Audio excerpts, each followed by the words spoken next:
Olá, boa noite para todas, para todos. Sejam todo mundo muito bem-vindos, sejam bem-vindas. Estamos aí hoje, saudações feministas, né? Dia 8 de março, Dia Internacional das Mulheres. Nosso dia é todo dia, nossa luta é permanente, é continuada, né? Então, estamos aí, né, também nesse dia, né, para não deixar passá-lo. A gente trouxe aí hoje um debate, uma discussão que para nós é muito cara, né? A luta das mulheres no contexto de regressão conservadora, né? Estamos aí vivendo essa experiência maluca, né, de uma pandemia, né, e os impactos que isso tem tido na vida das mulheres são abissais, né, são importantíssimos. Então, eu quero agradecer a parceria, né? Eu sou a professora Marlise Matos, sou professora associada no Departamento de Ciência Política e já coordeno há algum tempo o Núcleo de Estudos e Pesquisa sobre a Mulher. E aí, em parceria com o APUB, que é o nosso sindicato docente da UFMG, a gente está promovendo esse encontro hoje, né? Esse feliz encontro entre as professoras, né? A Rosi Isaías, do ICB. Seja muito bem-vinda, viu, professora? É uma alegria tê-la aqui conosco. E professora Shirley Miranda, da Faculdade de Educação, também uma alegria enorme, né? Quero iniciar agradecendo o aceite de vocês duas para esse bate-papo, para essa conversa de hoje, que a gente espera que seja muito interessante e instigante para quem estiver aí nos ouvindo, nos assistindo, né? Só dando, né, um retorno, essa programação de hoje integra, tá, gente, o 5º Seminário Internacional Política e Feminismo. Essa é uma parceria com a PUB, mas o NEPEM realiza esse seminário, que começou no dia 1º de março e vai até o dia 5 de abril, né? Uma longa programação de mês inteiro. A gente decidiu ocupar de mês geral as redes aí, inauguramos nosso canal no YouTube, né? Hoje a gente está transmitindo aqui pelo YouTube, né, do APUB, mas depois, inclusive, já combinei com o Isaías, nós vamos levar esse mesmo arquivo também lá para o nosso canal do NEPEM. Então, primeiro, né, boa noite mesmo para todas, para todos, e professora Rosi, que nos aceitou aí, está com a gente, professora Shirley, muito obrigada mais uma vez, tá? Não sei, vamos começar por quem mesmo? Como é que nós vamos fazer, mulheres? Cada uma vai falar, tá, gente? Uns 20 minutos, depois, na sequência, a gente vai abrir para perguntas, tá? Quem está chegando aí, ficar instigado, curioso, curiosa, pode fazer perguntas, colocar aí no chat, tá? Que nós temos aí a companhia de pessoas que estão olhando as perguntas e vão passar as perguntas para a gente para o final. Então, vou passar a palavra para a professora Rosi, né? Rosi dos Santos Isaías. Vou apresentar ela muito rapidinho aqui para todo mundo. Rosi é bióloga, licenciada, né, pela Universidade de Santa Úrsula, em 1986, é mestre e é doutora em Ciências Botânica pelo Museu Nacional, lá na UFRJ, e também pela Universidade de São Paulo, respectivamente, né? Coordenou o curso de Ciências Biológicas da UFMG entre 2006 e 2010, o programa de pós-graduação em Biologia Vegetal da UFMG entre 2015 e 2018, e atualmente é professora titular do Departamento de Botânica aqui na UFMG, onde ela orienta no programa de pós-graduação em Biologia Vegetal e também no programa de Botânica Aplicada da Unimontes, tá? Sua principal linha de pesquisa é na área da anatomia e histoquímica de galhas, tem interesse também por estratégias de interpretação ambiental e ensino de botânica. A gente fez questão, né, de convidar a professora Rosi, né, para essa conversa, porque lugar de mulher é em todo lugar, né, Rosi? E aí a gente quer ouvir um pouco o seu relato, né, o que você nos diz dessa sua trajetória tão importante, tão significativa para nós na UFMG, nós mulheres, né, pesquisadoras e cientistas na UFMG. A palavra é sua, amiga.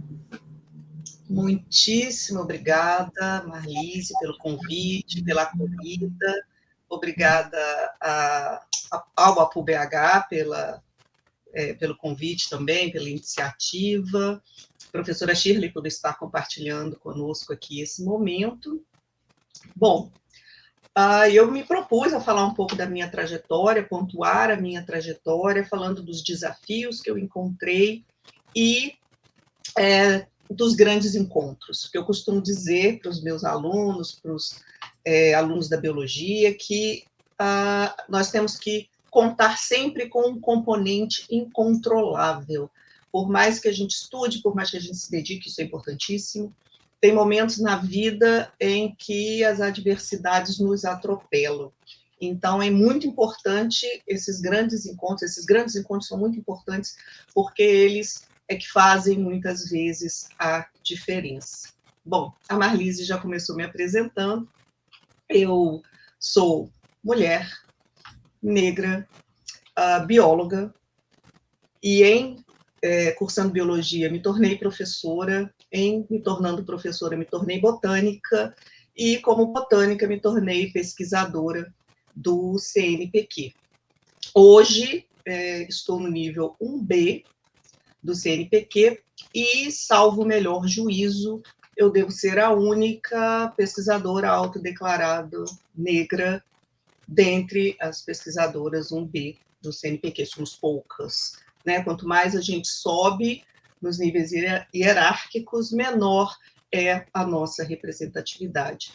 Então, hoje eu conto com um time de 7 pós-graduandos e uma aluna de iniciação científica. Desses 7 pós-graduandos, apenas um é homem, as outras 6 são mulheres, e eu considero que a minha presença aqui, a minha figura, a minha trajetória serve como exemplo e serve também como motivação para que essas jovens pesquisadoras que estão se formando na UFMG e em diferentes universidades, na Unimontes, onde eu estou atuando mais recentemente, tenham como exemplo e saibam que se eu cheguei aqui, elas também podem. Essa foi uma fala que eu usei no Congresso Mulheres na Ciência, vocês devem ter visto, em 2018, foi o primeiro evento, e foi um evento totalmente organizado pelas alunas do curso de Ciências Biológicas, como uma resposta, uma reação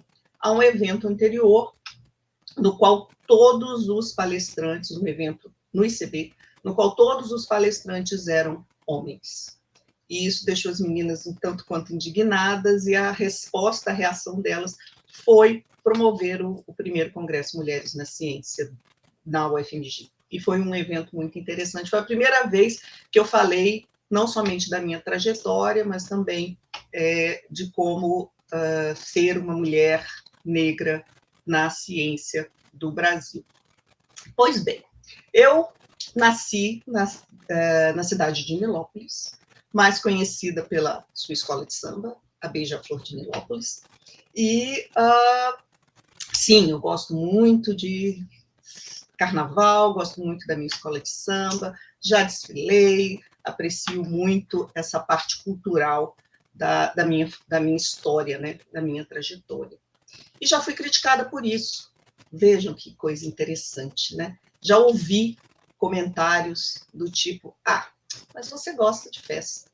Como se isso fosse um demérito, como gostar de festa, apreciar o carnaval, apreciar a cultura, né, do meu estado, da minha cidade, fosse um demérito. Hoje eu entendo isso como um assédio moral que eu sofri algumas vezes na academia, né, em função de algo que eu aprecio e que eu considero culturalmente importante. Bom, eu estudei ao longo da minha vida toda em escolas públicas. Eu estudei na Escola Municipal Rotary de Nova Iguaçu e depois na Escola Municipal Monteiro Lobato, também na cidade de Nova Iguaçu, que é uma cidade vizinha a Nilópolis. E nesse contexto, né, eu já busquei na memória várias vezes, éramos todos muito heterogêneos, tínhamos pessoas de todas as cores, raças, etnias e credos, e era muito tranquilo. Não me recordo de nenhum evento em que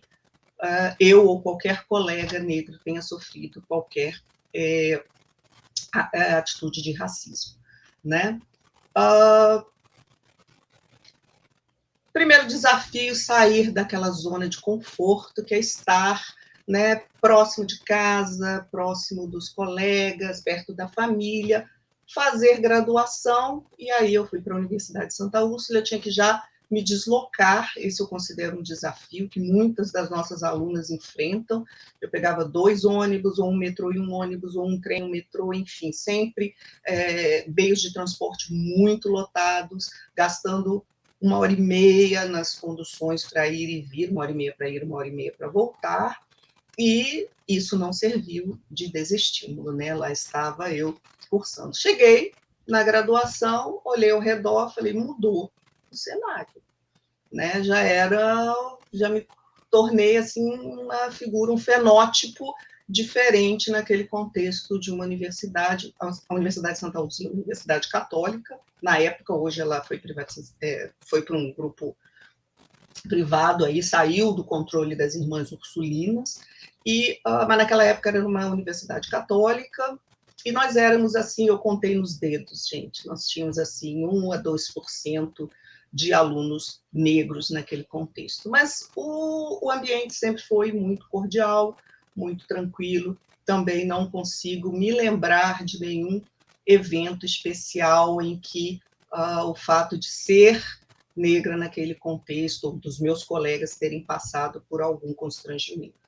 Bom, fim da graduação, aí eu lembrei essa semana, pensando aqui nessa fala, que fui para o mestrado, Museu Nacional, tive a honra de estudar, de trabalhar naquele prédio belíssimo, que infelizmente foi consumido pelo incêndio, né? E aí aconteceu algo muito interessante. Nós tínhamos um grupo grande, o grupo prestou a seleção para o mestrado e fomos aprovadas 5 mulheres. Dessas 5 mulheres, 3 eram negras e 2 eram brancas. As 3 negras hoje são professoras universitárias. E eu achei isso, quando me lembrando disso, né, rememorando, falei, olha, nós fugimos da estatística e das probabilidades, né? Pois bem, quando eu fui para o doutorado na Universidade de São Paulo, o cenário já mudou. Eu me lembro de 3 colegas contando comigo, né, eu e mais 2 negras, e nenhum homem negro, mas também tivemos um ambiente bastante cordial. Pensando nos meus professores, mesmo lá na educação básica, né, no ensino fundamental, eram poucas as professoras negras, maioria mulheres, e eram poucas as negras, né? Muitas mulheres brancas, muitas mulheres morenas, mas negras, poucas. Eu me lembro, assim, de umas 2 ou 3 também. Bom, cheguei na UFMG, e aí eu costumo pontuar sempre isso. Via de regra, eu era a única pessoa negra em classe. Os meus alunos eram brancos. Se eu me sentasse junto com eles ao microscópio, para ali, na aula prática, explicando, entrasse uma pessoa na classe, em geral ela perguntava, cadê o professor? Cadê a professora? E aí eu levantava a mão e a pessoa continuava, mas cadê a professora? E aí eu tinha que me levantar, né, assumir uma posição mais autoritária, engrossar a voz, que eu consigo fazer, engrossava mais a voz e chegava e falava, então, a professora sou eu. Algumas vezes os meus alunos diziam assim, não, professor, é só porque você tem uma cara de criança. Por isso que as pessoas te confundem com aluno. Eu falei, tá, vamos lá, né? Vai que seja. Mas o tempo foi passando e as situações foram acontecendo que não eram exatamente por eu ter uma carinha de jovem, né? O cabelo não estava branco, então era mais fácil. Eu costumo também contar esses casos. De eu chegar, todos nós aqui já votamos, já fomos em mesas de votação na nossa universidade, e ao chegar, eu percebo que a pessoa que está lá para receber os nossos votos tem várias listas, né? E aí ela troca a lista, à medida que eu vou me aproximando, pega a lista que ela supõe que seja do grupo ao qual eu pertenço e começa a procurar o meu nome.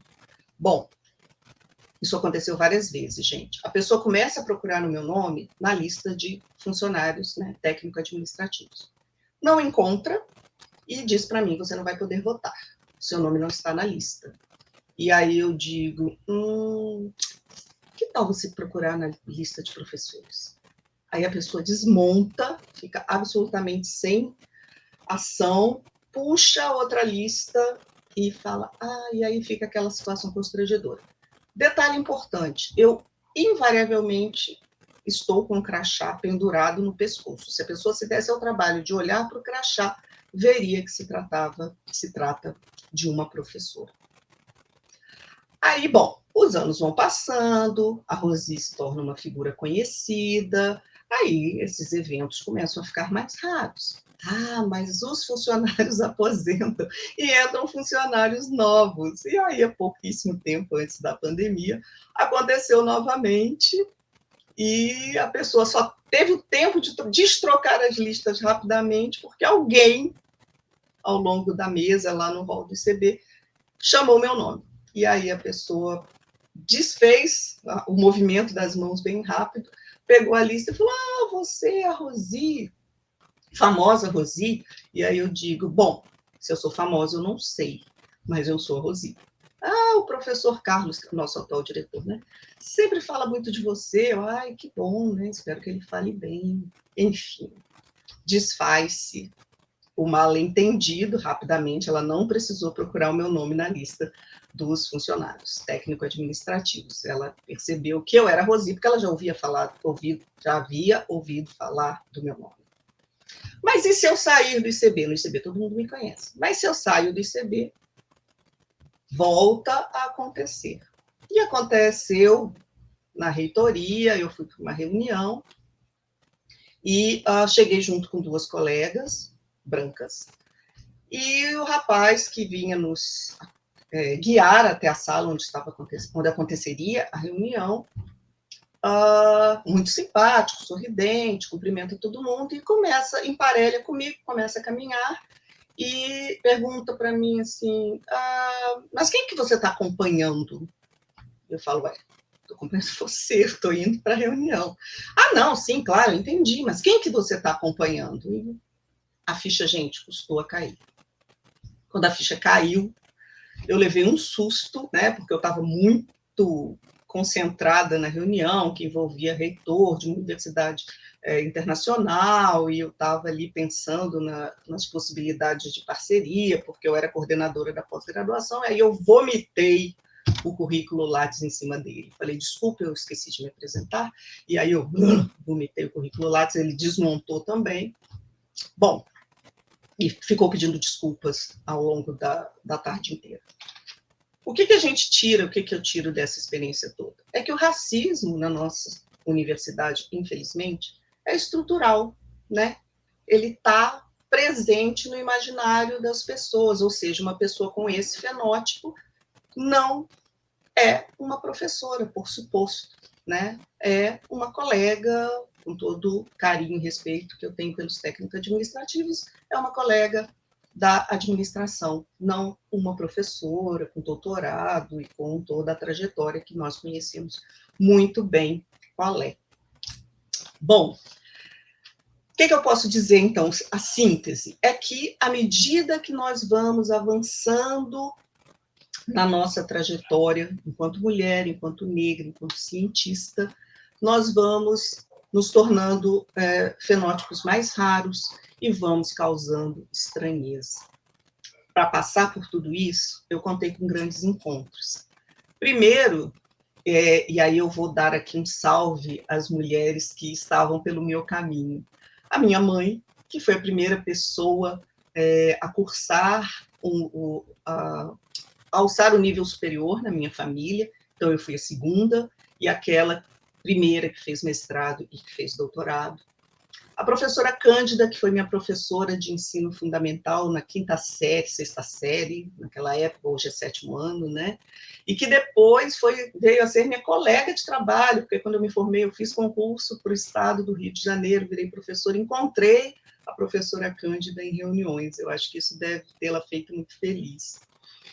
Quando eu terminei a graduação, ou melhor, ao longo da graduação, eu tive também um grande encontro com a Lúcia Helena Sampaio da Silva, professora Lúcia Silva, que hoje está no Museu Nacional da UFRJ, que era minha colega de graduação e sempre me dizia coisas que me botavam para frente, talvez ela nem desse conta que ela estava fazendo isso. Olha, você gostou daquela disciplina? Vai lá conversar com o professor, quem sabe você faz monitoria. Olha, eu estou no museu, eu consegui um estágio, será que você não quer ir lá também? Eu vou procurar saber se tem alguém na anatomia vegetal que veio a ser, né, que é hoje a minha área de estudo. Enfim, Lúcia Helena foi um grande encontro, continua sendo uma colega, uma amiga, uma irmã. Lúcia me apresenta a professora Leia Neves, que minha orientadora de mestrado, que me apresentou as galhas, que a Marlice falou aí, ela estuda anatomia e histoquímica de galhas. Para quem não é das ciências biológicas, galhas são como tumores, umas malformações, um parasitismo nas plantas. E é isso que eu estudo, como as plantas reagem, respondem, sobrevivem a esse parasitismo que resulta na formação das galhas. A professora Leia me apresentou esse modelo de estudo e eu devo a ela. E por conta desse modelo de estudo, eu fui para a Universidade de São Paulo, procurei a professora Jane Kraus, que veio a ser minha orientadora de doutorado, e a professora Jane Kraus, nós tivemos um evento semana passada, no qual homenageamos ela, e eu falei que ela colocou o primeiro tijolinho no Neotropical Gall Group, que é o grupo de estudo que eu coordeno e que estuda as galhas nos ambientes neotropicais. Então, esses encontros foram importantíssimos. Para terminar, gente, eu, inspirada nessa fala, né, que nesse convite do ApoBH para vir falar para vocês, eu conversei esses dias com algumas alunas, ex-alunas, e falei, vocês sofreram alguma forma de racismo, alguma forma de machismo, algum assédio? E sim, né? Hoje mesmo, uma ex-aluna, hoje professora da educação básica, me mandou um relato que me deixou muito triste, porque enquanto eu era coordenadora, enquanto eu era professora dela, ela não teve coragem de contar. E hoje ela contou e falou assim, eu quero ver esse relato sair, ainda que não seja da minha boca. Eu prometi que não usaria nomes, né? Mas ela foi assediada pelo orientador, por 2 vezes o orientador, ela trabalhando no laboratório do ICB, o orientador tentou seduzi-la, tentou beijá-la, né, tocou o corpo dela, e eu fiquei muito triste com esse relato que essa, hoje, colega de trabalho, né, professora da educação básica, me trouxe. Então, assim, o nosso ambiente não é um ambiente tão cordial como a gente, às vezes, faz parecer, né? Então, ser mulher na ciência implica em que o meu currículo tem que chegar na frente. As pessoas têm que saber quem é a Rosi Isaías, nem que seja de nome, para que o respeito chegue antes que a minha figura se apresente. E isso me foi dito pelo professor Carlos Rosa, hoje nosso diretor, lá atrás, quando eu cheguei no ICB, começando a atuar nos cargos administrativos como representante do Departamento de Botânica no Senex, e o professor Carlos era o coordenador do Senex, ele me disse, para ter respeito no ICB, você tem que ter um bom currículo, você tem que ser pesquisadora, senão as pessoas não te ouvem. E é isso, né? Para além de ser pesquisadora, a gente tem que estar...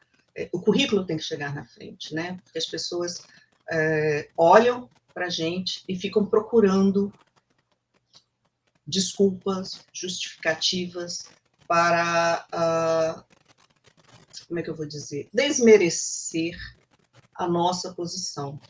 E por isso, eu volto a dizer mais uma vez, eu aceito vir falar, aceito estar aqui para dizer para as minhas alunas, para jovens pesquisadoras, para nós todas e para mim mesma, né, para que eu, saindo da minha boca, reverbere e entre no meu cérebro.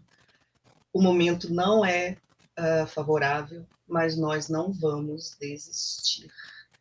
Nós somos muitas, nós podemos, nós somos mais. Muitíssimo obrigada pela atenção de vocês. Estarei aberta aos comentários e perguntas na hora certa. Muito bom, Rosi, muito obrigada, né? Assim, é emocionante, né? Ouvir um relato dessa natureza. Te agradeço demais a oportunidade desse encontro aqui hoje, né? Que bonita trajetória, né? Assim, muito, muito, muito importante termos, né, uma história como a sua para poder narrar aqui no dia do 8 de março também, né? Te agradeço demais. Vou passar, então, a palavra agora à professora Shirley, vou apresentá-la muito rapidinho. A professora Shirley é graduada em Filosofia pela PUC aqui de Minas, mestre em Educação pela Universidade Federal de Minas Gerais, doutora também pela UFMG, pós-doutora em Ciências Sociais, no Centro de Estudos Sociais, que é o SES, né, lá de Portugal, em Coimbra.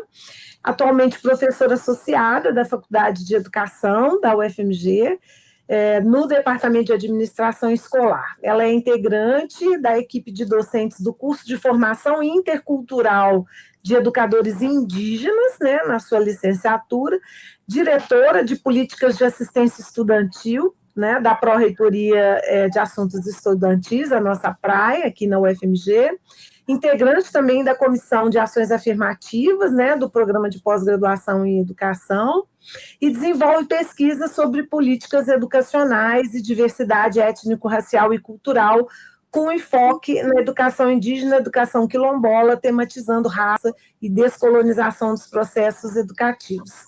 Shirley, a palavra é sua, querida. Bom, eu agradeço muito o convite, né? Além do prazer de encontrar a Marlise, o prazer de conhecer a Rosi e de ter iniciado essa noite com as questões tão fortes que ela nos trouxe, né? Eu, nesse contexto, imenso contexto de desafios de múltiplas ordens, né, em que a dinâmica política e as exigências sanitárias se confundem de modo trágico, e nós estamos diante do confronto com a morte, que produz tantas desesperanças, eu quis trazer para a nossa conversa de hoje a radicalidade de questionamentos que se experimentam como vida e que impulsionam pensamentos, né? Eu falo, então, da aprendizagem que o encontro com as mulheres indígenas vem promovendo nesse nosso universo particular, que é a universidade pública. Há cerca de 15 anos, essa presença tem se intensificado em função da política de construção da educação escolar indígena, que resultou num programa de formação intercultural em nível superior nas universidades públicas, tanto federais quanto estaduais, né? Essa inserção inusitada das indígenas na universidade desestabilizou e tem desestabilizado, né, procedimentos institucionais e, sobretudo, tem evidenciado um deslocamento epistêmico da pesquisa sobre os povos indígenas para a pesquisa com as estudantes indígenas, né? Os elementos desse deslocamento epistêmico foram tratados em outras publicações, eu acho que eles podem ser discutidos se a gente quiser depois, né? Mas, nesse momento, eu acho que o que interessa é que a rota que constituiu as teorias sobre os povos indígenas tem sido alterada pela agência das próprias indígenas em situação de pesquisadoras. Eu acho que esse é um ponto, né, bastante relevante que eu traria para a nossa conversa de hoje. E, a partir desse deslocamento, que eu experimento na condição de professora orientadora, que eu trago alguns aspectos para o nosso debate, para essa reflexão. Eu ressalto que não se trata de trazer à tona a expressão das mulheres indígenas ou dar a voz a algo que somente elas podem fazer. O que eu trago são algumas reflexões impulsionadas por esse encontro de mundos disjuntos, né? O mundo ocidental, constituído no entroncamento racismo, capitalismo, patriarcado, e atravessado também pelas ideologias, né, consumista, urbanocêntrica, individualista, e que, de certa forma, seja em adesão ou em oposição, é a lógica que nos confere os parâmetros para dimensionar nossas ações na pesquisa. E o mundo indígena, que é relegado à condição de atraso exótico, que pode ser aceito dentro de determinados limites, desde que não se ultrapasse a fronteira de interesses hegemônicos dos estados ou das empresas, né, e que emprega a sua própria lógica para não sucumbir. É óbvio, né, que eu estou usando aqui de uma dualidade desses mundos, e isso tem, né, um acento que é metafórico, né, obviamente não se pode desconhecer uma heterogeneidade que é constitutiva tanto do que nós podemos chamar de ocidental, quanto do que configura os mundos indígenas singulares, né? E eu acho que isso é muito importante de dizer também. Os mundos indígenas são mundos particulares, né? Mas o que eu quero acentuar aqui é que se trata, o que eu vou trazer, né, de uma exposição posicionada naquilo que a gente chamaria de uma perspectiva anticolonial, na qual o reconhecimento das assimetrias é o primeiro modo, né, eu diria, de descolonizar o pensamento. Eu me instalo, então, desconfortavelmente no assento de professora orientadora de mulheres indígenas para aprender com elas sobre esses mundos disjuntos que promovem as profundas opressões que nós queremos combater, né? E eu me coloco, então, na posição de ser conduzida a partir de uma ignorância ativa que eu carrego para mim. Bom, Mulheres Guerreiras foi o tema do primeiro trabalho de pesquisa monográfica de indígenas que eu orientei com as estudantes Chacriabá, Adriana Oliveira e a Maria Aparecida Fiuza, né? A pesquisa, isso em 2013, a pesquisa partiu de uma inquietação que elas traziam em torno das mudanças na situação das mulheres na aldeia, antes e depois de seu ingresso no magistério. As alterações provocadas por essa inserção da escola no território indígena são muito profundas, né? Elementos para outras conversas, mas talvez uma das maiores alterações seja no acesso à renda, né? Tanto de mulheres quanto de homens, mas, sobretudo, das mulheres. É desse ponto que partiu a indagação: o que muda quando as mulheres têm acesso à renda? O que muda quando as mulheres ingressam no magistério?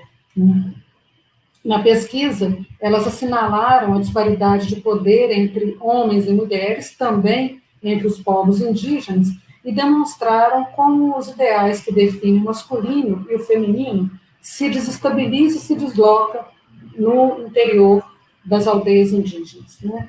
Desde o título do trabalho que elas adotaram, Mulheres Guerreiras, as pesquisadoras buscaram expressar configurações de poder, sobretudo a invisibilidade que muitas vezes pesava e pesa sobre as mulheres indígenas. Elas discorreram sobre a saída dos homens Chacriabá para o trabalho sazonal na colheita de café ou de cana-de-açúcar em fazendas distantes das aldeias e denotaram quanto as mulheres assumiam o sustento e o cuidado da família, incluindo o trabalho na roça. É por essa situação que elas pronunciaram as mulheres como guerreiras e concluíram: são as mulheres que seguram a cultura, porque na ausência dos homens, elas fincam as raízes no lugar, ensinando os valores da cultura aos seus filhos. Então, essa modificação trazida pela instauração da instituição escola nas aldeias teve múltiplas repercussões, né? A justificativa para o afastamento das mulheres indígenas professoras do trabalho na roça era por sua inserção no trabalho remunerado na escola, e apesar delas não tematizarem as modificações, né, do que nós chamamos de visão sexual do trabalho, elas deixaram entrever mudanças em curso. A introdução dos homens nas tarefas domésticas era condizente com essa alteração no poder econômico na família, deslocado para as mãos das mulheres.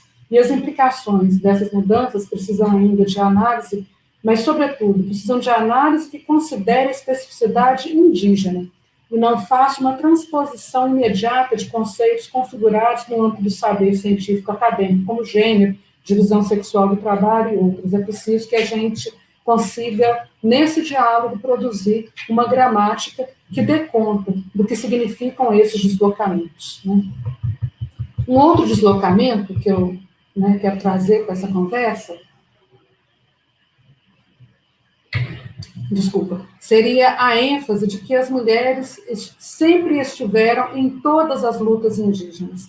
E a omissão de sua presença, que aparece desde documentos produzidos fora das aldeias, que contam essas lutas, mas mesmo dentro de documentos que foram produzidos nas próprias aldeias, é muito combatida pelas gerações mais jovens. Certamente, essa demanda por visibilidade é uma demanda desde dentro. Mas há aqui um encontro potente, porque, afinal, a pergunta sobre a presença das mulheres em espaços sociais, no trabalho, na representação política e nos cargos de poder não é recente e teve ressonância quando essas novas gerações entraram em diálogo com a cultura de resistência, marcadamente com o feminismo, né? Numa publicação que nós desenvolvemos, concluímos agora em 2020, né, publicação chamada O Tempo Passa e a História Fica, essa opção de visibilidade das mulheres foi muito reforçada. Essa obra tem um percurso muito singular, que depois a gente pode contar e oportunamente até apresentar, né, mas por aqui eu queria ressaltar que houve uma decisão de reaver a história da chacina que vitimou as lideranças indígenas em 1987, com a narrativa das mulheres que permaneceram em luta. Eu vou aproveitar, né, deixa eu ver como é que está o tempo. Eu vou aproveitar e mostrar para vocês um extrato dessa publicação, compartilhar aqui, e com isso trazer também uma imagem da Dona Pedrina, né, em que ela conta dessa chacina. Ela diz assim: o dia da chacina foi muito triste, muito sofrido. Eles correram tanto, dormiram no mato, mas o Manuel foi alcançado. O Manuel, o Rosalino e o Zé Teixeira. O Manuel levou 6 tiros. Quando ouviram o barulho na casa de Rosalino, ela ainda pediu para ele não ir, mas ele foi. Ela estava por perto e ouvia os prisioneiros falarem que aquilo era para eles aprenderem a não tomar terra dos fazendeiros. Manuel falou que não tinha tomado terra de ninguém e implorou para não ser morto porque tinha 4 filhos para criar. Mas os pistoleiros não tiveram piedade e atiraram neles, e ainda os humilharam chamando de vagabundos safados. Dizia que era para eles saberem que aquelas terras eram do senhor Amaro e não deles. Dona Nena, né, que ela, como é chamada, como é conhecida, a Dona Petrina, estava por perto, mas não podia aparecer, senão seria morta também. Ela disse que ficou pensando que Manuel estava vivo, que estavam só intimidando, mas não, ele estava morto, e ela ficou sozinha com os 4 filhos. Eu quis trazer essa possibilidade da gente se aproximar dessa história, porque eu acho que é muito singular e muito importante que a gente possa entender que as lutas das mulheres indígenas, as lutas nas quais elas se empenham, são, acima de tudo, a luta pela sobrevivência. Lutas que têm a ver com a terra, né, e com a luta pela terra, e com isso tem uma aproximação muito forte com o movimento sem terra, com as mulheres do movimento sem terra e com as ocupações urbanas, e lutas nas quais elas enfrentam com o próprio corpo, né, com o risco de ter o corpo devassado, né, e é muito comum que a gente encontre mulheres e crianças em frentes de luta.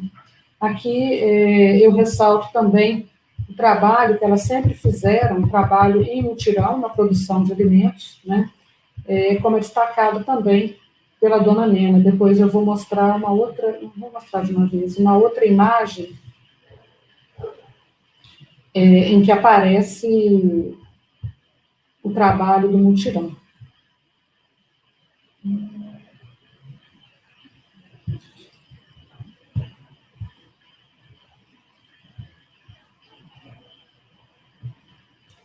Essa é uma imagem de arquivo pessoal, né, que mostra com muita força a presença das mulheres, das crianças, e é uma imagem de 1987, né? Não está, portanto, muito longe, né? E eu acho que demonstra como a luta pela terra e a forma de produção compartilhada ainda é muito significativa e muito importante para nós. Um outro empenho que eu destacaria é o empenho, nesse empenho pela sobrevivência, em relação à água, né? E nesse ponto, o que eu pude aprender me levou a ampliar a própria concepção de luta pela existência. O direito à terra sem acesso à água, que é privatizada pelo latifúndio, restringe as possibilidades da vida. Nesse momento, eu cito o trabalho de mestrado de uma outra indígena, né, a Célia Nunes Correia, Célia Chacriabá, né, o trabalho dela de mestrado, que ela defendeu na UNB, intitulado O Barro, o Genipapo e o Giz no Fazer Epistemológico de autoria Chacriabá, Reativação da Memória por uma Educação Territorializada. Ela diz assim: a ausência do rio em nosso território tem um impacto direto em nossa cultura, território, alimentação e em nossa própria relação com o rio. Essa negação do direito ao acesso pode ser pensada como a retirada violenta de um filho recém-nascido do núcleo familiar, arrancado dos braços da mãe quando ainda depende da alimentação do leite materno. Ainda que busque outros meios para suprir essa necessidade de sobreviver com a perda, cresce sem a força da amamentação. Assim, o nosso povo Chacriabá, que também cresce, constrói caminhos estratégicos alternativos, mas assim como um filho que é retirado do direito de ser alimentado com leite materno, cresce com ausências. Essas ausências se convertem em resistências e novas forças. As últimas gerações de Chacriabá também crescem sentindo a fratura identitária dessas ausências. Por não terem ido com sua mãe, pai, avô pescar, pela falta das histórias e dos conhecimentos que não ouviram andar pelo rio, com o gosto da água que não sentiram, pelo canto e força dos encantados que de lá sumiram, por estranhar o corpo do estrangeiro que passou a se banhar e mais tarde envenenar o rio. Assim, a Célia vai designando o rio como um suporte físico das perdas materiais e simbólicas do seu território. E ela produz, então, um enquadramento que ultrapassa as fronteiras jurídicas delimitadas, né, e remete às práticas sociais de manejo do espaço, de reterritorialização, e nos permite falar fora dos quadros daquilo que é reconhecido nas instâncias do Estado-nação. E, sobretudo, fora dos enquadramentos da terra como posse. E é nesse contexto, fora do enquadramento da terra como posse, que entra um outro aspecto fundamental do que eu aprendo com elas sobre o que significa o direito de existir, né? O olhar apurado que elas têm contra o consumo homogêneo, contra o acúmulo, contra a destituição do ser, quando elas falam na produção do alimento. Essa produção que remete a sementes, que remete à luta contra a perda de sustentabilidade, né? E elas entendem a sustentabilidade como utilizar aquilo que existe no território para favorecer a vida, sementes, os frutos, a gordura, né? A segurança alimentar e a saúde, portanto, né?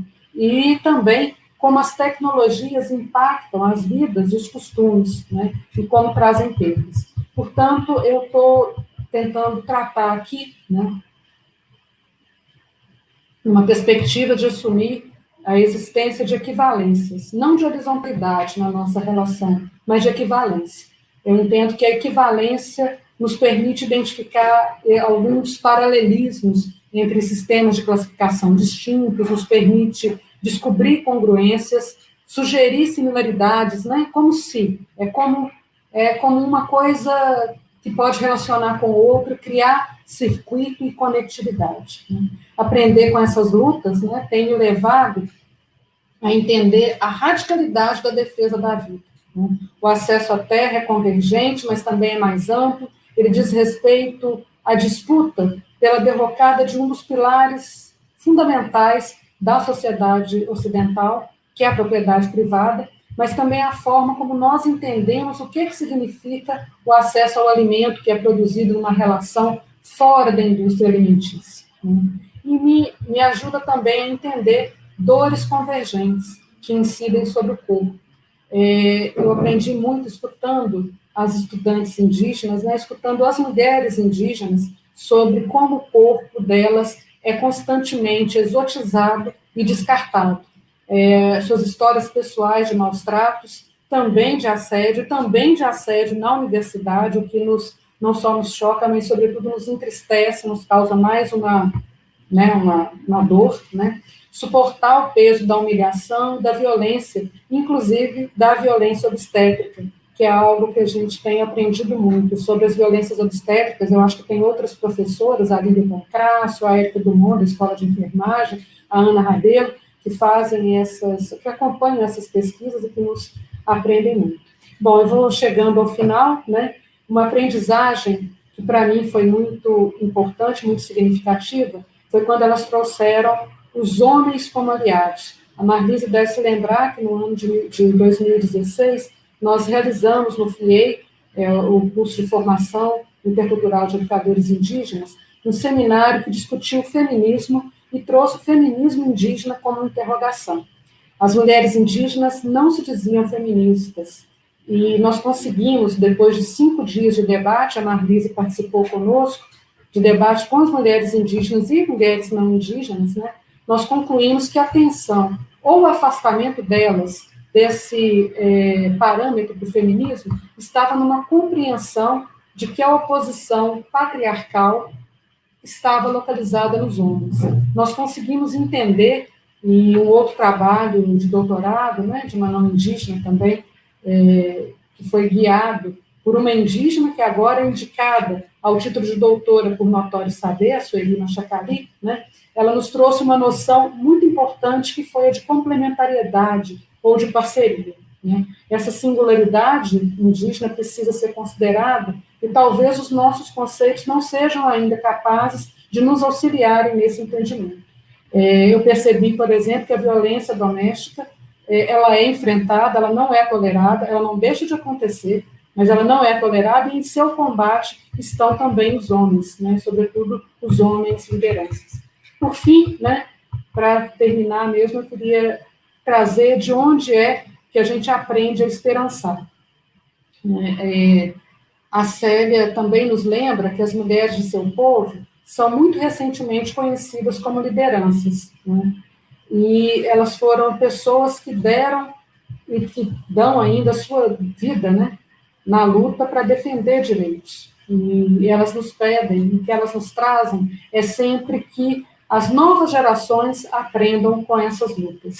E o que elas destacam é a importância de ver o povo Xacriabá ocupando os espaços de trabalho, a universidade, e como isso é uma vitória sonhada que hoje é uma realidade. E eu acho que nesse encontro, para terminar falando dos encontros, né, como a Rosi também ressaltou, nesse encontro com essas mulheres que nós temos aprendido tanto, eu tenho aprendido tanto, eu pude perceber que elas também têm se reposicionado. Uma das estudantes indígenas nos disse recentemente que só teria filho depois que concluísse o curso. Essa autonomia sobre o nosso próprio corpo, sobre o nosso ser, sobre a nossa capacidade de existir, nos pertence, né? E é nessas trocas em que ela se fortalece.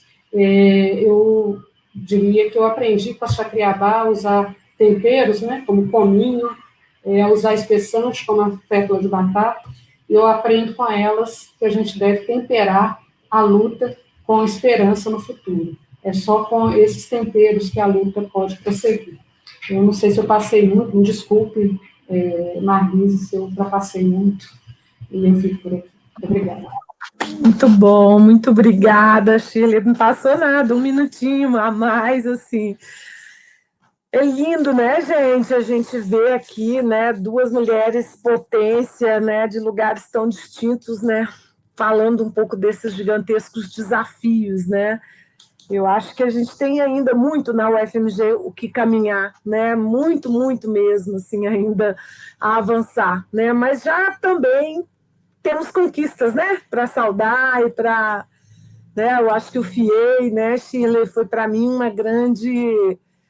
Eu acho que para você fala que é um pouco a sua escola, mas para mim também, né? Assim, eu acho que a gente aprende às vezes muito mais do que a gente imagina e do que a gente é capaz de ensinar. Eu quero hoje trazer, né, para essa conversa, né, com Rosi, com o Shirley, um assunto que sempre me incomodou muito, né, porque assim como a gente sabe que temos aí, né, todas as formas de opressão e de discriminação contra as mulheres, presentes também, mulheres negras, mulheres indígenas, presentes no campo acadêmico, universitário, científico, né? Uma das piores formas de se manifestar na minha vida acadêmica, né? Como mulher branca, mulher que está na sua condição de privilégio branco, né? Infelizmente, foi aquela pecha, né? Aquele carimbo na testa, pum, né? O que você faz é militância, não é ciência. Tá? Então, hoje eu decidi compartilhar inquietações com vocês a respeito desse tipo de produção de sentido. Né? Eu quero trazer para essa conversa aqui com nós três, né? Aqui dentro da UFMG. Eu vou falar muito rapidinho de mim, mas eu sou formada em psicologia na graduação, mestre em teoria psicanalítica, doutora em sociologia, né? A minha graduação foi na UFMG, meu mestrado na UFRJ, fiz o doutorado no UPERJ em sociologia e me encontro, né, na ciência política já há algum tempo, desde 2004. Mas o fio condutor dessa trajetória sempre foram os estudos feministas, né, os estudos de gênero. Eu me considero, acima de tudo, uma feminista acadêmica, né? Então, minha luta mesmo é para estabilizar, né, nos campos científicos, né, um tipo de conhecimento que hoje, com muita tranquilidade, gente, eu nomeio de conhecimento feminista militante. Né? Então, muitas das vezes, quando colegas, né, inclusive de departamento, me acusavam, né, de militante, isso para mim era lido quase que imediatamente como um elogio, né? Não era uma pecha, não era uma afirmação que me oprimia, que me discriminava, pelo contrário, né? Nenhuma produção de conhecimento científico é apartado, né, da sua realidade social e muito menos das instituições, né, nas quais esse conhecimento está inserido. Né? Então, isso é um mito. Né? Esse é muito dos mitos que a gente construiu, né, ao longo da construção da própria ciência. Eu não vou retomar aqui um debate sobre o imbricamento entre teoria e prática, né, os debates já históricos em torno, por exemplo, né, da produção da educação popular, da história de produção do conhecimento, entre pesquisa e militância. Né, isso tudo, acho que, para mim, como tenho, né, sistematicamente chamado a atenção, tem sido um grande desafio estar, né, nessa posição como pesquisadora, como extensionista, né, como professora, tentando entender mesmo as transformações sociais, políticas, econômicas dos nossos tempos, né, como motores, né, para o meu fazer acadêmico, o meu fazer como professora universitária. Né? A gente teve críticas epistemológicas muito importantes, algumas mais conservadoras, e eu estive numa banca na Faculdade de Direito, onde sobre a ditadura, né, e as experiências de violência contra mulheres na ditadura, e nessa banca a banca de dissertação, uma das, a própria autora do trabalho, no meio do caminho, nomeava sua posição, sua perspectiva como epistemologicamente feminista, e ela teve que escutar uma arguição, né, de um dos professores na Faculdade de Direito, de que o que era a novidade da produção epistemológica feminista, se desde Mannheim aí ele dá uma aula sobre sociologia do conhecimento de quase 40 minutos para mostrar que não tinha muita novidade, né, na epistemologia feminista. Né? Então, eu, particularmente, também fiquei ainda mais instigada de fazer essa discussão aqui com vocês. Eu não vou recuperar a obra do Mannheim, né, e a sua ênfase no elogio do historicismo, porque isso já foi feito, isso já tem aí, né, toda uma tradição aí, né, já realizada de considerações e reflexões a respeito disso, né? Mas eu claramente gostaria de chamar a atenção aqui, que não é verdade que as epistemologias que nós estamos trabalhando hoje, como as epistemologias decoloniais, pós-coloniais, né, feministas, que elas estejam contempladas pelas críticas, né, iniciais da sociologia do conhecimento. Definitivamente não estão, né? Tanto que a gente continua aqui, né, produzindo a crítica epistemológica permanentemente. A gente viu aqui 2 relatos fundantes, né, importantes aí, né, de como o corpo de quem produz conhecimento importa, né, para a própria produção do conhecimento, né?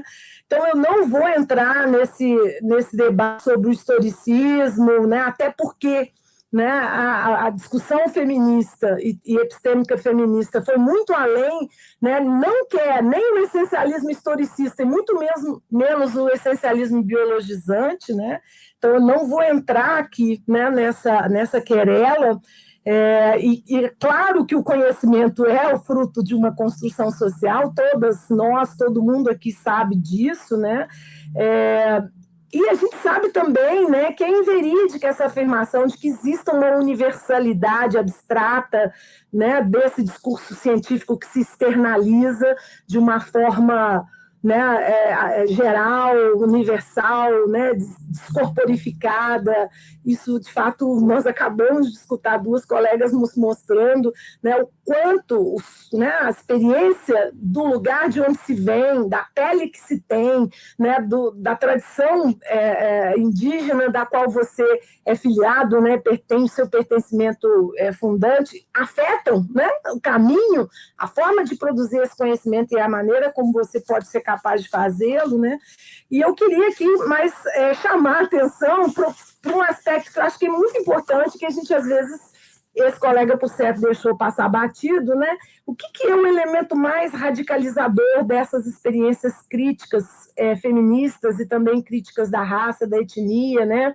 É que quem está na produção, né, desse conhecimento, né, e pensar isso já nesse momento, né, gente, em que a gente está numa crise, né, talvez uma das mais profundas crises, né, em que a gente está vivendo, onde o próprio conhecimento científico, esse mais abstrato e racional mesmo, esse da tradição iluminista, esse do cartesianismo, vem sendo questionado, a exemplo do terraplanismo, né, que a gente está vendo aí, né, ganhando mentes e corações, né, nesse momento de negacionismo científico, né, a gente tem que entender que a gente precisa de, né, nesse vórtice dessa crise de múltiplas camadas e muito complexa que nós estamos vivendo, a gente precisa nos permitir a compreender, né, que não é só a produção do conhecimento a partir do ponto de vista, né, da mulher negra, do ponto de vista da mulher indígena,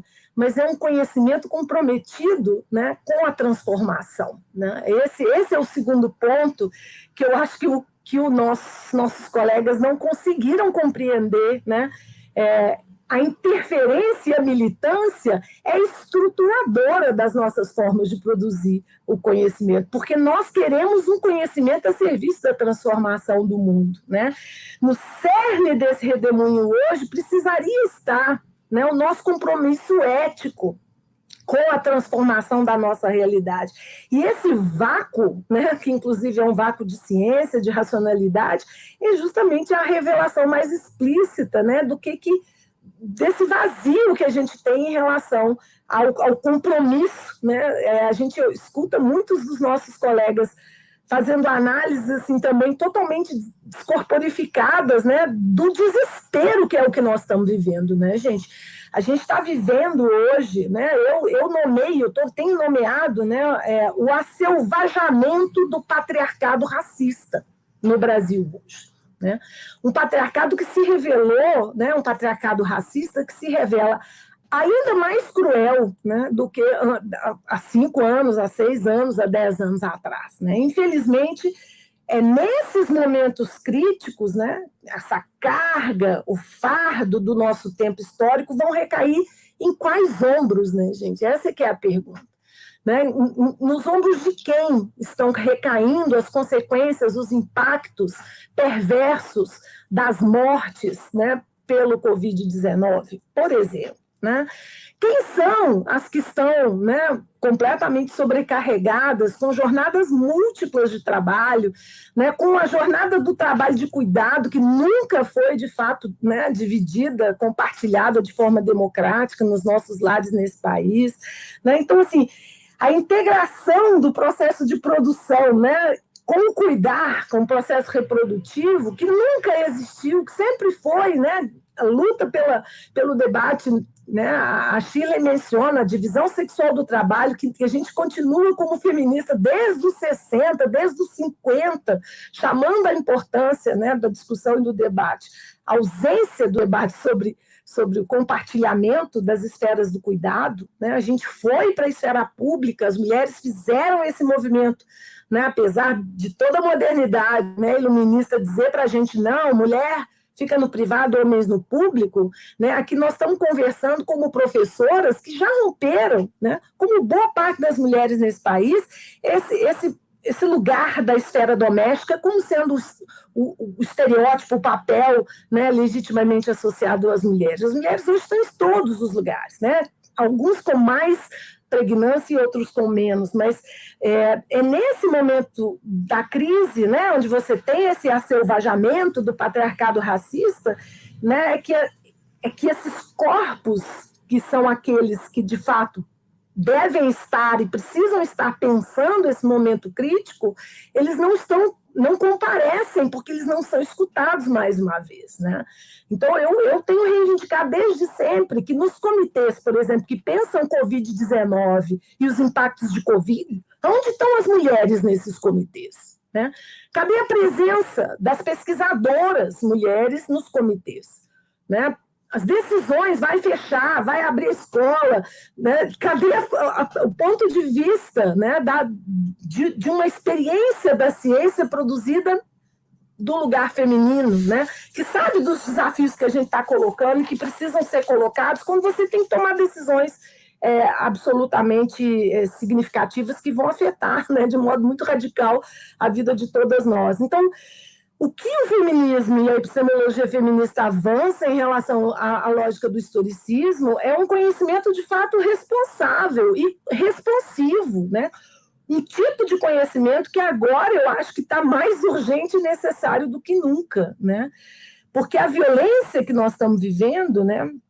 A violência que está presente nesse pacto, né, ultra neoliberal e nesse modelo, né, de política, e eu falo do lugar de cientista política com muito conforto disso, que não é mais uma democracia, a gente não está mais, né, nas condições normais de um regime democrático, nós estamos vivendo outra coisa, né, não é uma ditadura militar, mas também não é mais uma democracia no seu sentido estrito, né, porque a gente tem aí milhões de problemas institucionais, né, que mesmo para aquele que entende democracia no seu sentido, né, mais não no sentido que as feministas entendem como um modo de vida, né, essa gente ainda não conquistou, mas democracia como sistema, regras, sistema eleitoral, a gente tem eleições, mas a gente tem um déficit, né, gravíssimo de representação, né, e uma crise política sem precedentes nesse país, onde os poderes constituídos, né, não estão atentos, né, nem mesmo à regra básica constitucional de 1988. Então, esse projeto que tem sido nomeado crescentemente pelas feministas como de necrogoverno ou de necrogovernança, né, também traz um desafio enorme, né, para que a gente possa trazer a discussão e o debate sobre os impactos, né, da ciência e do conhecimento e da produção do conhecimento naquela experiência, né, daquelas que estão, de fato, sendo mais prejudicadas, mais afetadas, mais impactadas pelos resultados, né, desse momento crítico que a gente está vivendo. Então, é impressionante ver, né, os homens estão morrendo mais de Covid, né? Mas, por certo, nós teremos uma pandemia de problemas de saúde mental, né? Isso aí é uma questão temporal. Por quê? Porque se os homens morrem, e morrem por formas de relações de gênero também estabelecidas de forma patriarcal e racista, morrem porque se expõem mais também ao risco, porque se cuidam menos do que as mulheres, porque a gente tem um modelo de masculinidade ainda patriarcal enraizado nas relações de gênero, mas as mulheres estão absolutamente sobrecarregadas, para dizer o mínimo, né? Então, há uma precariedade da vida das mulheres que já era algo muito grave e que agora se acentua de maneira ainda mais explícita, né? Então, o que os feminismos têm a ver com isso, né? Hoje é Dia Internacional da Luta das Mulheres, né? E as mulheres é que estão se perguntando o tempo todo, afinal, quais são essas vidas legítimas de serem vividas, né? São elas que põem o dedo nessa ferida. São as mulheres mães negras que denunciam o genocídio da juventude negra. São as mulheres indígenas que denunciam o estupro da mãe terra, né? É esse o tempo todo o discurso das mulheres, né? Quando elas estão diante dessas crises absurdas, né, e que têm impactos seletivos e impactos diferenciados, né, para a vida de homens e para a vida de mulheres, né? Então, voltando para o UFMG, né, depois de ter ido lá, eu vou voltar aqui, né, eu quero trazer um retrato, um instantâneo do que é a nossa universidade, nesses últimos 5 minutinhos, né? Por exemplo, entre docentes ativos, né, as mulheres são 45% do quadro docente na UFMG. Entre matrículas da pós-graduação, as mulheres já são 56%. Tá? Matrículas na graduação, as mulheres são 53%. No corpo técnico-administrativo, que, né, a Rosi mencionava, 59%, Rosi, são mulheres. Né? Eu não consegui esses dados por um recorte étnico-racial, né? Acharia super importante, mas a gente vai ver que as mulheres negras, né, Rosi, como você relatou aqui, elas estão no quadro de professores em quantitativo inferior, com certeza absoluta, das professoras negras, né? E no quadro de estudantes, com as cotas, né, a partir do momento que a UFMG implementou cotas para acesso ao ensino superior para pessoas autodeclaradas pretas e pardas, esse quadro está mudado, né? A gente teve uma mudança significativa que já está impactando a pós-graduação, como a gente viu, e, portanto, a gente já tem uma maioria de mulheres, ainda não é uma maioria negra, né, de mulheres negras, definitivamente, mas esse processo está em curso, né? E aqui eu queria lembrar, né, Sheila, que o ano que vem o Congresso Nacional vai analisar a nossa política nacional de cotas, né? Então, a gente precisa, como feministas militantes engajadas na luta feminista e antirracista, acender aqui todos os nossos alertas para como esse debate será conduzido com esse congresso que a gente tem aí, né? Os trabalhos de participação de mulheres na UFMG, né, eles quase chegaram a se igualar a produção científica dos homens, tá? A gente teve, né, um momento em que a distância foi maior. Em 2020, as mulheres, mesmo sendo, né, num percentual um pouco maior, elas estavam quase chegando numa relação de paridade. Mas as bolsas de produtividade não acompanham essa realidade. Por exemplo, as bolsistas mulheres estão concentradas, né, as bolsistas de produtividade CNPq, em áreas como a saúde, 56% do total de bolsas, linguística, letras e artes, 51%, enquanto os homens são maioria nas ciências biológicas, agrárias, da terra, exatas, humanas, sociais aplicadas, até em humanas eu me surpreendi, né? Achei que tivéssemos um pouco maior volume de mulheres bolsistas PQ, não temos, né? A maioria de homens, mas as mulheres são líderes de pesquisa, né, dos grupos de pesquisa do CNPq, numa proporção que teve um crescimento muito importante, assim como da produtividade. Por que eu estou trazendo esses dados aqui? Estou trazendo esses dados aqui porque a gente vai tentar, né, lembrar que é nesse contexto da pandemia, quando as mulheres começavam, né, a chegar perto da realidade produtiva dos homens, é que a gente vai ter o efeito perverso da multiplicação das jornadas, né? Então, sobretudo as mulheres mães, né, professoras e mães, elas, com certeza absoluta, nós veremos uma queda dos indicadores de produtividade das mulheres nas universidades, né? Essa vai ser uma realidade que a gente vai precisar se deparar com ela, né? Nós vamos ter que entender o contexto da produção, né, o contexto da vida, da inserção dessas mulheres na crise, né, dessa pandemia, na crise política, na crise econômica, na crise social que nós vamos ver.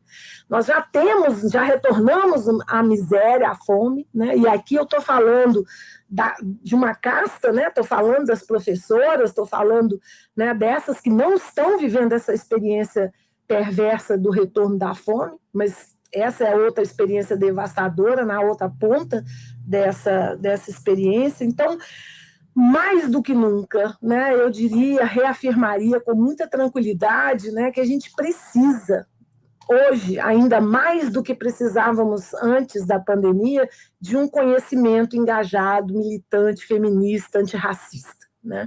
Precisamos mesmo, com urgência, de reafirmar a possibilidade de produzir uma ciência responsável, uma ciência responsiva, uma ciência a serviço da transformação do mundo e da transformação dessa realidade bem penosa que a gente, infelizmente, vai, né, já estamos atravessando aqui, mas vamos ter ainda impactos, né, e atravessamentos que vão se continuar, né, vão ser contínuos aí no tempo e no espaço.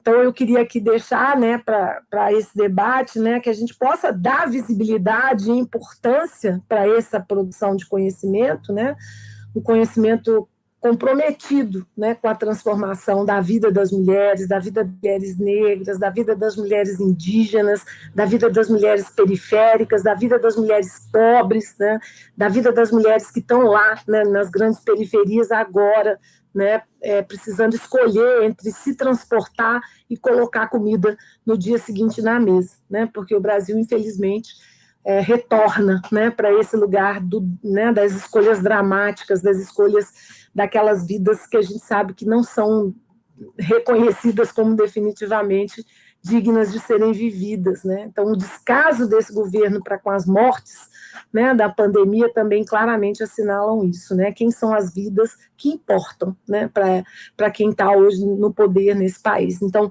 é o nosso conhecimento que precisa virar voz, né, para essas camadas que vão, com certeza, precisar, né, desse conhecimento mais responsável. Então, era isso que eu queria compartilhar aqui com minhas colegas da UFMG. E aí nós vamos abrir agora a nossa conversa, né, para ouvir também, né, quem está aí, quem está nos ouvindo, quem está nos vendo. Fiquem muito à vontade, né, para mandar seus comentários, para mandar suas perguntas. E também a Rosi e a Sheila fiquem à vontade para trazer também, né, para o debate questões que achem também sejam pertinentes, né? Então, realmente é um orgulho, tá, gente? Eu adorei passar essa noite de 8 de março na companhia de vocês duas, porque eu acho que foi um encontro também, né? Um nosso encontro importantíssimo também, para trazer à tona, né, essa discussão que eu acho que, infelizmente, está ainda no silêncio, né, na nossa trajetória e também na nossa universidade. Que bom que o APUB topou, né? Também quero agradecer a diretoria do APUB, né, de permitir que a gente possa, né, nesse espaço deles, né, dessa diretoria, trazer, né? Então, olha só, eu vou falar alguns comentários, tá, que estão surgindo, né, no YouTube, e depois também uma pergunta. A Giza, por exemplo, Camila, diz que essa exposição é importantíssima, o corpo e a pele vão sim influenciar na produção do conhecimento, que traz para a transformação da e na ciência é incomparável essa posição. Esse é um debate que propõe na minha pesquisa de mestrado, porque nessa disparidade de produtividade e de bolsa, a maternidade, principalmente a maternidade, é algo atípico e cruel no sentido mesmo da sobrecarga, do impacto, né, que a maternidade traz para a continuidade da produção, e agora na pandemia, né, ainda mais difícil. É isso, né, Giz, exatamente isso que a gente está aqui, né, mostrando, tentando, né, trazer à tona, né. Não sei se tem mais algum outro comentário, o Amadeus, os meninos que estão aí nos ajudando com o YouTube, com o Facebook, se aparece mais alguma pergunta, né? A Giza fez uma pergunta aí, que o Amadeus colocou. Como que as mulheres, e principalmente as mulheres mães, podem transformar a ciência e a produção do conhecimento? Essa é uma das perguntas que a Giza nos faz, né? Desafiadora essa pergunta, né, da Giza, né? Imensamente desafiadora. Eu também acho, queria perguntar para a Rosi, para a Giza, né? Se essa questão do conhecimento e a forma como vocês produzem o conhecimento é algo que já foi discutido, né? Também a partir desse viés, para além da questão racial, Rosi, e a Shirley, para além da questão, né, étnica, né? Se essa discussão feminista já entrou também nos debates que vocês têm feito, né? Desse lugar interseccional, né? Que a gente sabe que nunca está. Não é só porque a gente é mulher, não é só porque a gente é negra, não é só porque é indígena, mas é sempre por esses cruzamentos, né, complexos dessas múltiplas dimensões. Eu também queria perguntar a vocês duas. Eu queria comentar sobre a pergunta da Giza, que eu acredito que para que a mudança ocorra, nós mulheres temos que alcançar os espaços de poder. Primeira coisa, para que a mudança aconteça. Enquanto a mentalidade que está nas posições de poder é uma mentalidade masculina, e vamos ponderar que muitas vezes a mentalidade machista está na cabeça das mulheres, né? Não é necessariamente só na cabeça dos homens, não. Mas quanto mais a gente amplia a discussão, mais traz essas discussões, né, para a mesa, vamos dizer assim, mais chances nós temos de promover mudanças. E assim, como Marlise falou, eu comentei que eu cheguei na UFMG, eu era, via de regra, a única pessoa negra em classe. Hoje, não. Hoje eu já enxergo... Hoje não enxergo nada, né, gente? Porque vocês não ligam a câmera, se tiver um aluno falando aqui. Hoje eu não vejo os meus alunos, mas em classe eu tenho 50%, mais ou menos, de, né, alunos autodeclarados negros, e hoje eu faço parte, junto com um grupo da biologia, eles me convidaram, eu participo, mas é um grupo de alunos chamado, eles se autotitularam Onça Preta, então é um grupo de alunos das ciências biológicas para acolher as questões raciais, e a gente está toda semana, a cada 15 dias, perdão, a gente se reúne para fazer uma leitura compartilhada e para discutir as questões. E eu vejo, então, que nós estamos conseguindo, não sou estudiosa do tema, né, então é a minha percepção, acompanhando os alunos e acompanhando o curso, primeiro, o curso noturno, Ciências Biológicas, depois o aumento de vagas, depois as cotas raciais, nós mudamos a cara da universidade, consequentemente, nós estamos mudando a cara da sociedade. Isso causa reação, né, gente? Toda ação causa uma reação. Então, por isso, nós vamos ser atacados por conta dessa reação, daí é muito importante o que Marlise falou. Vamos ficar atentos à discussão das cotas raciais, como é que ela vai ser tratada, né, nas instâncias de poder, porque ainda somos minoria nas instâncias de poder. E só para terminar, né, voltar a palavra para Shirley e para Marlise, a questão da maternidade é muito crucial, né? Eu fui mãe no ano 2000 e eu fiquei 3 anos em ritmo desacelerado, né, mas eu estava numa posição confortável, eu já era professora da UFMG, então eu podia, né, reduzir a minha carga de trabalho.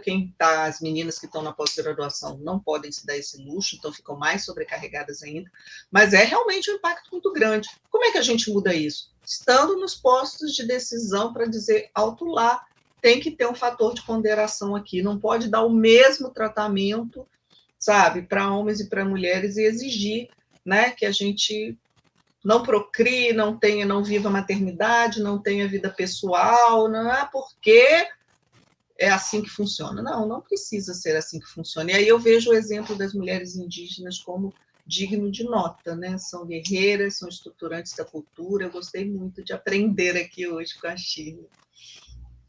E é isso.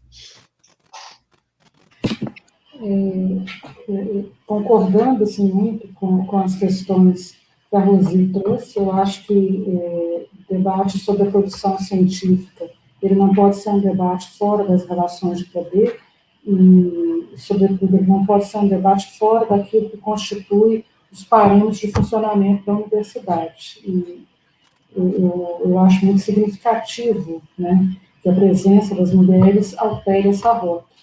E eu acho que um outro ingrediente importante é pensar, né, para pensar a transformação da ciência, é conseguir pensar que não é um único conhecimento válido. Eu acho que as lógicas de equivalência que estão propostas, né, tanto no debate do feminismo quanto da luta antirracista, vem apontando isso para a gente. Então, eu acho que pensar em universidade é pensar em expandir aquilo que a gente considera como conhecimento válido, que não se resume em ciência, embora a gente atribua importância ao conhecimento científico, né?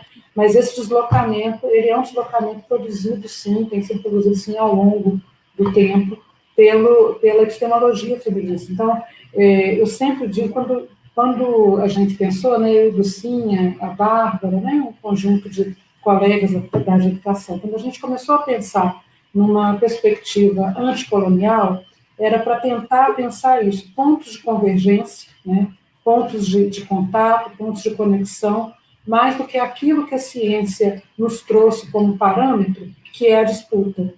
Eu acho que essa disputa ela é muito destrutiva das fontes de conhecimento possíveis, né? Então, quando a gente pensou em lógicas de convergência, a gente pensou, inclusive, a epistemologia feminista como uma epistemologia que dialoga com esse campo, né? Porque nos possibilita ampliar as lógicas de produção de conhecimento, com outros parâmetros que não são os parâmetros unicamente conferidos pela lógica científica. Então, acho que esse é um dos pontos. Mas esse ponto só é possível quando as mulheres estão em determinados lugares. Isso é um fato inexorável, né? Se nós não estivermos muito difícil, vou dizer que é muito difícil, para não dizer que é impossível, porque eu resolvi nos últimos tempos que eu não vou trabalhar com as lógicas da impossibilidade, porque elas são muito avassaladoras. Mas é muito difícil que alguma coisa se mova, né, se nós não estivermos de frente. E nisso eu acho que tem uma convergência também com essa pergunta que traz mulheres mães, né? Eu tenho pensado muito, eu não sou mãe, e não sou mãe por uma opção, e eu tenho pensado muito que nós temos que ter possibilidade de que todas as mulheres possam existir, né? Todas as mulheres possam existir com seus corpos, do jeito que elas se pensaram, né? E não é possível que a gente... Uma coisa são as condições que inviabilizam ou que obstaculizam a chegada de mulheres que resolveram ser mães em determinados lugares, né? E, junto com isso, a opção, né, da nossa sociedade que confere a lógica do cuidado exclusivamente às mulheres como uma forma de obstáculo no seu desenvolvimento. Outra coisa é pensar que nessa analogia mulheres-mães, ou nessa forma de definição, né, em que o corpo da mulher só pode ser respeitado quando e se for um corpo que carrega a maternidade. Então, eu acho que essas questões a gente também tem que problematizar. Acho que isso. Eu acho muito boas as ponderações, né? Concordo total com Rosi, com Shirley, mas queria acrescentar, sabe, Giza, porque uma das nossas responsabilidades como pesquisadoras, né, na área dos estudos sobre gênero, ciência, gênero, envolvendo inclusive os corpos, né, que maternam, os corpos das mães, é um pouco desconstruir essa ideia de que a maternidade é só uma atribuição, uma função que é exclusivamente, assim, tem uma dimensão biológica da maternidade que sim, se insere, está no corpo das mulheres, ok, mas não é nem disso que a gente está falando aqui, né? Porque a gente se ausentar, sei lá, por um período de licença maternidade, a gente resolve em parte esse problema, né? Que é o da fisiologia, da amamentação e tudo mais. Agora, como é que a gente resolve o cuidado, né? Porque um ser humano ele demanda cuidado, né? Ele exige cuidado, né? E isso aqui é delegado e colocado nas costas das mulheres, né? Como uma atribuição socialmente legítima e socialmente valorizada, né? Então, acho que o grande desafio é tentar entender que essa reprodução ela precisa ser entendida na nossa sociedade como a partir também de uma percepção social né? Nós não precisamos só individualizar e muito menos feminilizar exclusivamente as formas de reprodução. Eu acho que a gente precisa, sim, né, ser muito mais ambiciosa, né, ser muito mais propositiva no sentido de ampliar essas possibilidades também, né, de entender que a reprodução ela pode ser algo vivido de forma compartilhada, vivido de forma coletiva, né, e não exclusivamente pelo casal, ou, como a gente sabe, às vezes exclusivamente pelas mulheres, né, gente? Porque hoje, no Dia Internacional das Mulheres, vários temas estão sendo discutidos, lives aí sobre a questão do aborto, né? Que recai de novo como exclusivamente uma questão das mulheres, né? E se é assim por conta desse modelo de sociedade binária, né, que cindiu essa ideia da reprodução como algo exclusivamente do corpo das mulheres, né?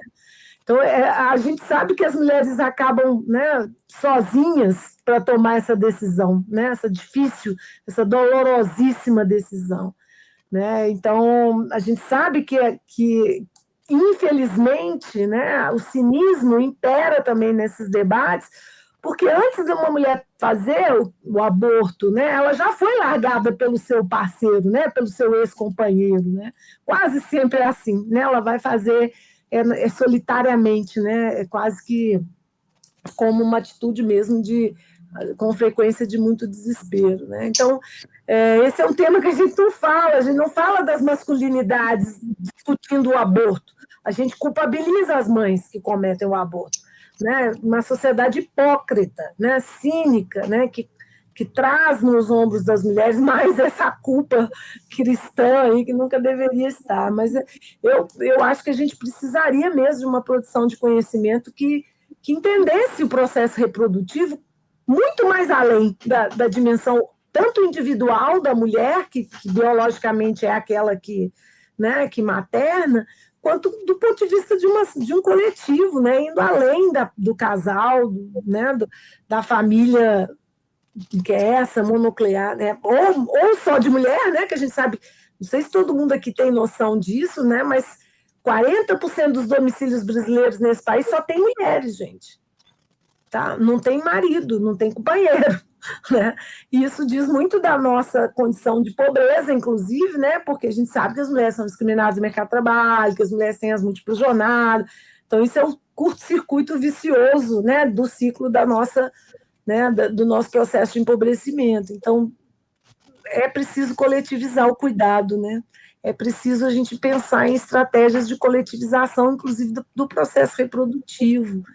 Né? As indígenas, a gente tem muito a aprender com elas, né, Sheila, porque elas trazem, né, em algumas tradições, né, formas que são muito diversas, né, ainda que exista lá a figura do patriarcado, um patriarcado como a Rita Segato trata como sendo um patriarcado de baixa intensidade, não é que não exista, não é essa coisa romântica, né, tem lá as relações hierárquicas, estão todas presentes, mas existe uma relação muito mais coletiva, né, com o cuidar, né, e com o cuidado, né, que eu acho que a gente precisava retomar, né, e trazer esses outros saberes, né, para essa discussão também, que a gente não faz, a gente vive nessa sociedade que individualiza quando não, né, torna por casal e pensar coletivamente é zero, né, praticamente zero, né, eu acho que é um grande desafio. E aí isso impacta, claro, a carreira das mulheres cientistas de maneira toda. Nesse contexto, como que não vai impactar, né, gente? Claro que vai, né? Claro que vai. Não sei se a gente tem mais perguntas, a Giza está lá emocionada, nós também, Giza, né, pela oportunidade. Eu acho que talvez a gente não tenha mais perguntas, também estamos indo para o final. A Irani está aí dizendo, olha, sobrecarga, né, mental mesmo, né? Se não existe uma sobrecarga real de trabalho mesmo, né, gente, de horas de trabalho, horas trabalhadas, né? Quais são os impactos de tudo, né? Tudo isso maluco que a gente está vivendo. Eu vou passar para a Rosi fazer suas considerações finais, eu acho que não vi mais perguntas, depois para a Sheila, para a gente poder encerrar a nossa conversa de hoje. Eu vou usar o comentário da Irani, que acabou de entrar aí sobre a saúde mental, que eu acho que é um tema bastante relevante para todas nós. Estou falando de mulheres, por ser o Dia Internacional da Mulher, mas não estou retirando o problema também para a população, né, masculina, mas nós estamos, assim, o confinamento causa preocupação, porque nós somos seres sociais. Mais uma vez, não sou estudiosa do tema, mas, né, basta viver para a gente saber que nós somos seres sociais, e a falta que faz um abraço, a falta que faz um afago, a falta que faz estar perto das pessoas que nós queremos bem, e a falta de perspectiva de estarmos perto das pessoas que queremos bem. Acho que isso, para mim, tem sido bastante dolorido. Então, eu acho que nós temos que ter uma rede de apoio, sabe?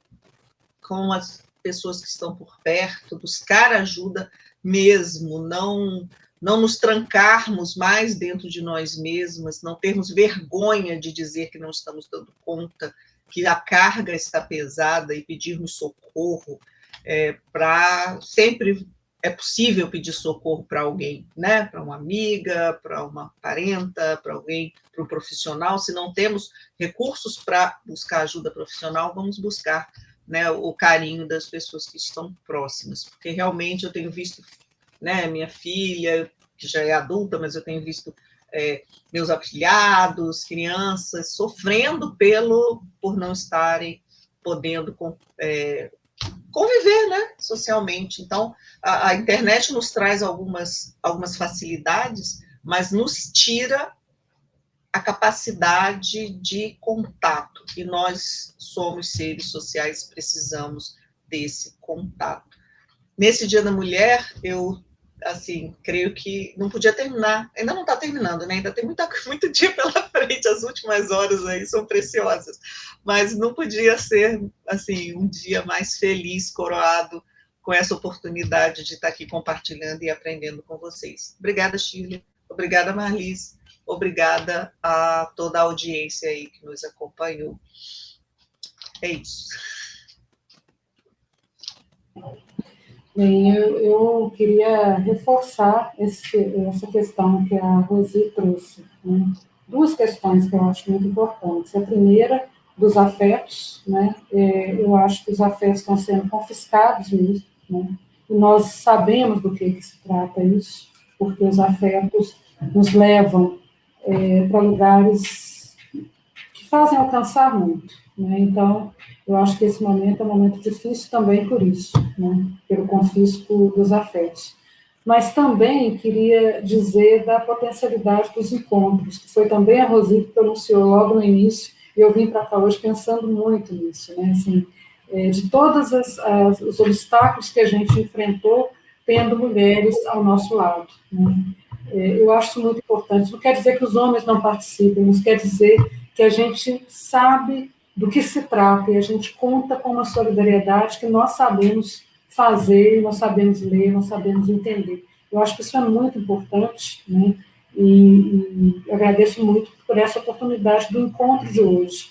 A Marlise eu já conheci, foi delicioso encontrá-la, e a Rosi que eu conheci e gostei demais, assim, dessa oportunidade, foi um imenso prazer, né? Te ouvir, te conhecer, e pensar também, junto com você, o que significa enfrentar o desafio da misoginia que a gente enfrenta todos os dias na universidade. Nós desenvolvemos até um aplicativo, né? Não sei se vocês têm esse aplicativo, para a hora que a gente chega nas reuniões, contar quantas vezes nós somos interrompidas, né? Porque isso vai dessa coisa mínima, né? O número de vezes que a gente não consegue concluir uma frase numa reunião com os nossos colegas, né? Até coisas gravíssimas, né? Como as que a gente disse aqui dos assédios, né? O assédio sexual e o assédio moral, que a gente enfrenta também. Então, e isso a gente pode partilhar, porque nós sabemos do que se trata, isso nos fortalece. Eu queria projetar uma última imagem, que eu acho uma imagem muito bonita, e eu trouxe, assim, né? Não sei, eu vou usar dizer que é um presente. Assim.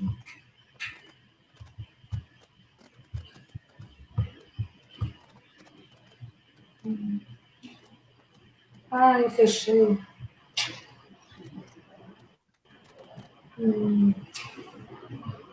Nossa, eu não estou conseguindo compartilhar agora, eu acho que eu fechei a imagem, que pena.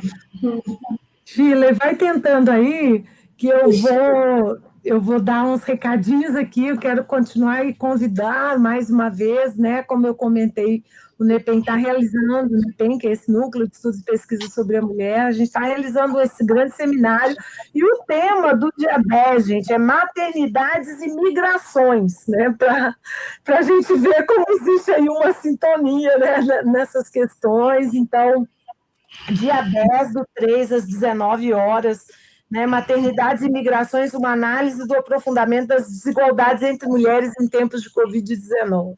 Então, é uma mesa sobre esse tema.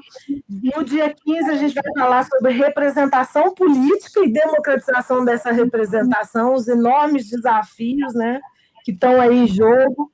Depois, no dia 17, o direito ao aborto, o tema do aborto que não pode não comparecer no nosso debate. No dia 22, participação política e a agenda neoconservadora e o desafio das políticas antigênero. Dia 23, diálogos afrodiaspóricos, política, música e ativismo. Dia 29, ativismo feminista negro no Brasil. Dia 31, a gente apresenta os resultados da nossa pesquisa sobre violência política contra as mulheres nas eleições de 2020. E encerramos com o sequestro do feminismo com a professora Célia Pinto. Então, quem quiser, puder, né, estar com a gente aí ao longo dessa jornada, eu quero muito agradecer, professora Rosi, que eu tive a honra de hoje estar aqui nessa conversa, foi um encontro. Muito obrigada pela sua colaboração, Shirley também. Shirley, você conseguiu mais? Aí, é essa aqui. Essa que está aqui à minha esquerda é a Célia Chacriabá, que eu li os fragmentos, né, que ela trouxe. A Maínes também foi estudante do FIEI. E esse é um dos momentos de luta das novas gerações. Então, eu trouxe porque eu acho que as novas gerações nos trazem esperança. Maravilha! Gente, muito boa noite, então, para todo mundo, né, Rosi, Shirley, aos meninos aí da técnica também, agradecimento ao Amadeus, né, o Anderson, que estão aí nos ajudando, do APUB, agradecimento também ao APUB pela oportunidade, e a gente se encontra aí, né, nos nossos próximos eventos do NEPEM. Muito obrigada, viu, gente? Um ótimo final de dia para todo mundo. Um beijo.